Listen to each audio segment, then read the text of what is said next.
takes that uniqueness away from him. And of course, they will not entertain that. And the Jews have the same problem, because the Jews say that they are a unique people, etc. And they were persecuted by the Egyptians. And what I'm saying is that they were Egyptians themselves. Yeah. So the Jews have a problem as well with putting the Old Testament back into Egypt. It means they were not necessarily the persecuted underdogs, with the terrible Pharaoh chasing them out of the country. They were actually as powerful as the Pharaoh himself, because there were two Pharaohs. There was a Pharaoh in the south, and there was a Pharaoh in the north. And the northern Pharaoh was a Jew. He was a Jewish Pharaoh, because the Jews were the Hyksos, the northern Egyptians. So you can imagine, from a theological perspective, that causes quite a few problems.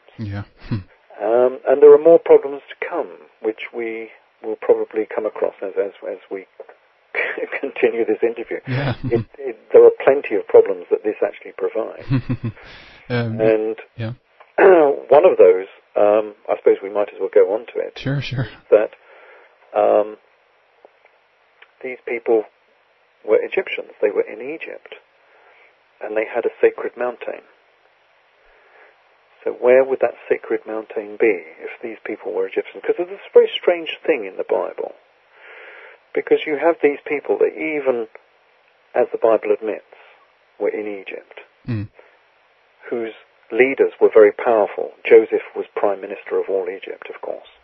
Moses was a prince of Egypt. And according to Josephus and his history, Moses was an army commander. He was the top army commander in Egypt who led the expedition against the Nubians in the south.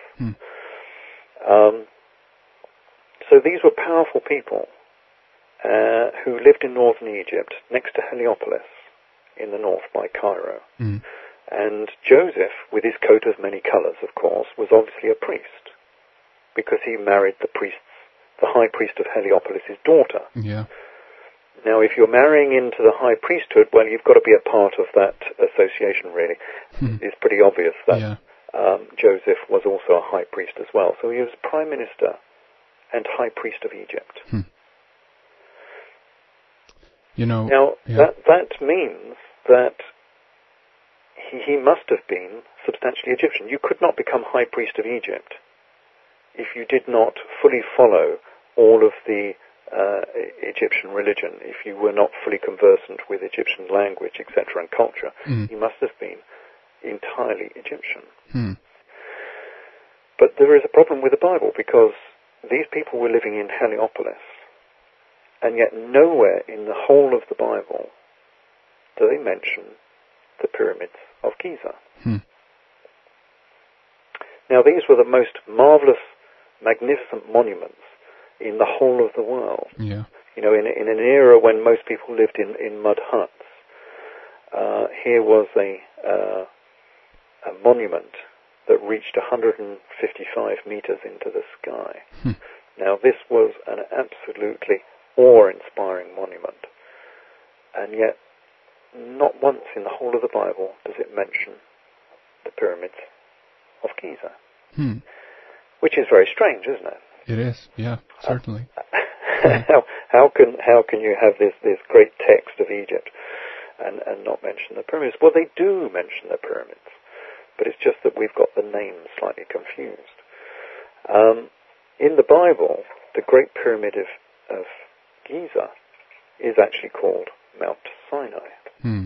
Because if you're going to have a sacred mountain in Egypt, and if you're going to have a sacred mountain of not simply the Jews, but the Hyksos, who were, the lower Egyptians, where is that sacred mountain going to be? Is it going to be some rocky crag in the middle of the Sinai Peninsula somewhere, miles away from where they lived, and just a rocky outcrop?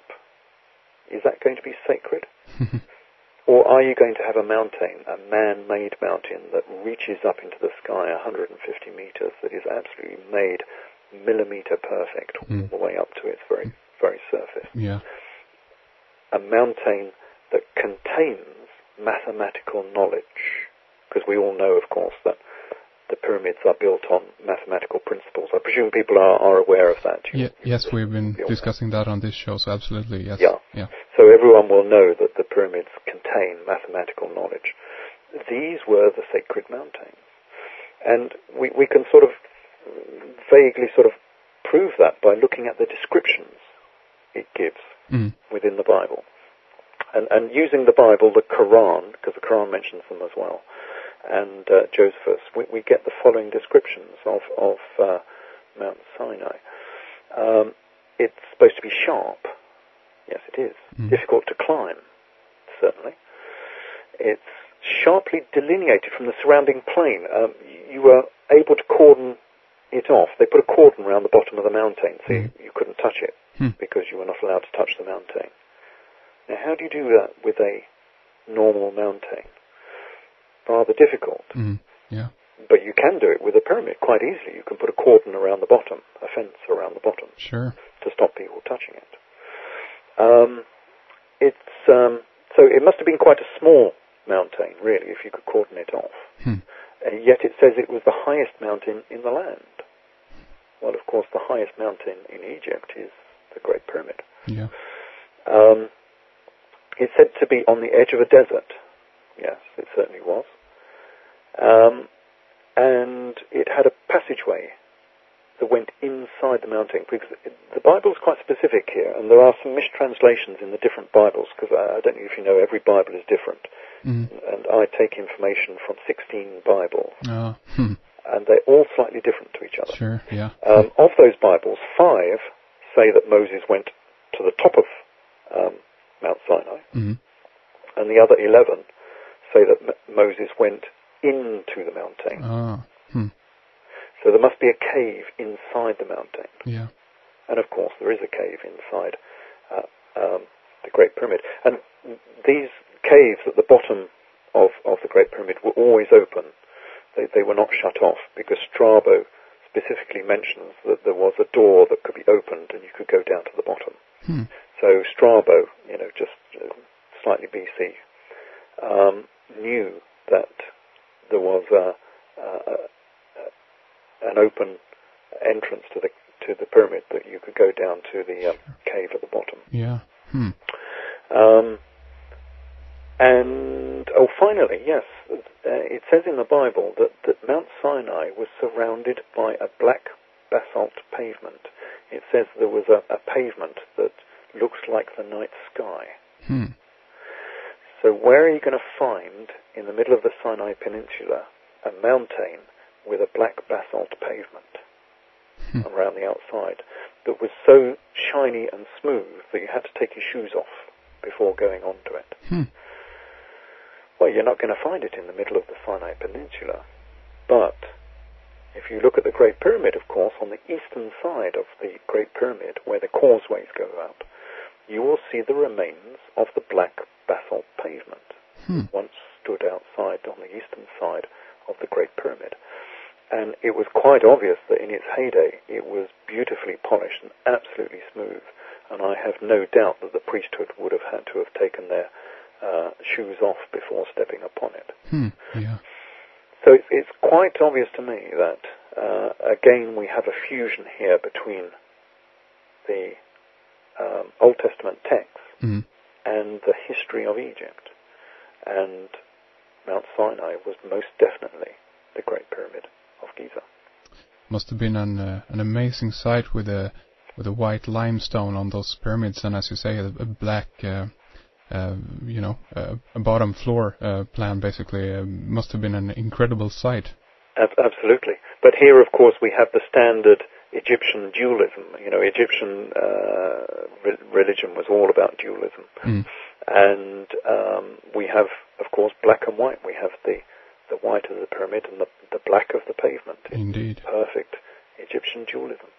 I did want to kind of get into that. I don't know if you want to do this right away, but I did want to ask you, regarding the connection, I guess, between, the symbolism within Masonry itself and of course, address the checkerboard and material like this. I don't know if you want to go there yet, or yeah, you wanna... why not? Okay. It is very Masonic, of course. Sure. One of the offshoots of Egyptian theology, which has preserved in some senses the theology in a more precise fashion than Christianity or Judaism has, is Masonry. And of course, within a Masonic lodge, you will have a black and white checkerboard floor. And I'm sure this has come in some way from this pavement that was at the bottom of the Great Pyramid. Yeah. Because there are a number of chips of top quality marble were found there as well. So I'm pretty sure that this black basalt pavement had a checkerboard edge to it or something of that nature. So I'm sure this checkerboard image has come straight out of Egypt. And of course, every Masonic temple is formed of a double square. That is the perfect Masonic temple. And of course, if you look at the King's Chamber inside the Great Pyramid, of course, it is a double square. It's twice as long as it is wide. Yeah. And it also faces east-west, which is exactly the same as a Masonic temple has to face. So the long edge of the temple is always east-west. So a Masonic temple, the layout has been formed from the image of the King's Chamber inside the Great Pyramid. I'm certain of that.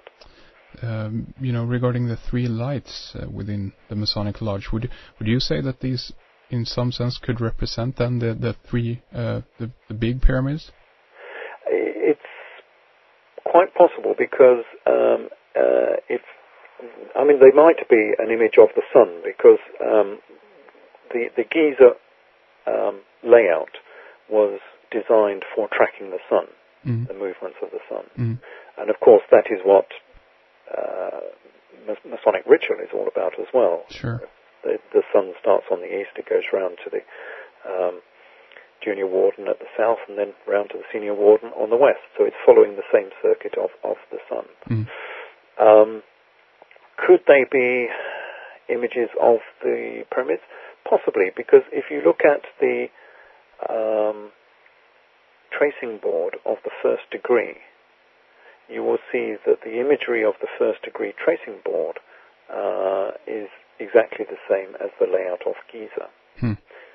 So for listeners who are not familiar with that tracing board, there are three pillars on the tracing board,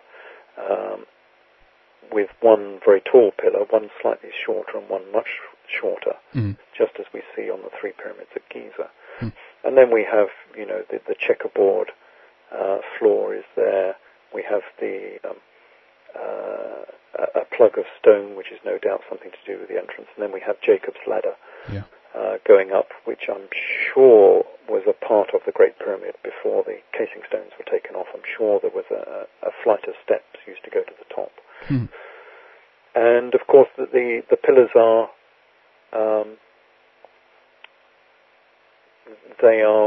associated with the sun and the moon.